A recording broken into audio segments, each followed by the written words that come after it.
Dash Dobrofsky here, and boy, it is bright out and it is hot out. I think it's because of global warming, but not if you ask this smug reporter who tried to convince Pete Buttigieg that there was no point in combating climate change because it's going to happen no matter what. But Pete Buttigieg was not having it, and here's Pete schooling yet another idiotic reporter. Watch. The realities may set in Europe, but we may see the downside of for example, if the president declares a climate emergency, executive order, we are going to stop oil and gas drilling in the outer continental shelf. We're going to do all kinds of things that will limit production of hydrocarbons at this time, with the idea that by 2030, everyone else is going to be along with us, and that will somehow, you think we're going to be able to change the weather or the climate between now and 2030? With what China we've changed the climate between 2010 and now, and not in a good way.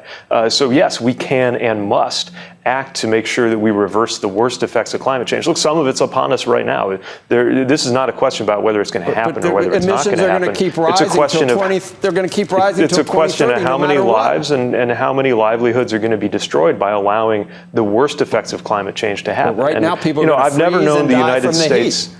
I've never known the United States for something that may or may not happen by 2030.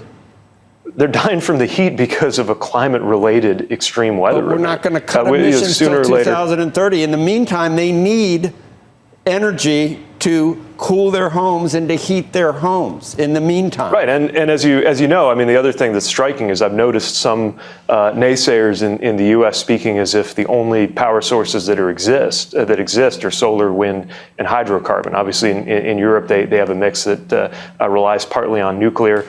We have more options that are being developed in the U.S., as well as being smarter and more efficient with the energy that we have.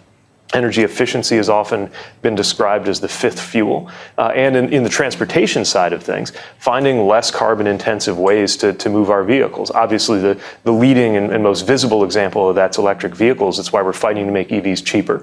And it's why we're getting these charging stations out across the country. But I've never known the United States to be a country that looks around the world and says, what's the lowest common denominator? Let's do that. Or we don't have control over every piece of it, so let's sit back, accept the status quo, and let some other country lead. That's not what America does. And I think what you're going to see from the president today is an insistence that America should be leading the way and challenging the rest of the world to catch up to us instead of matching some other country that isn't doing a very good job.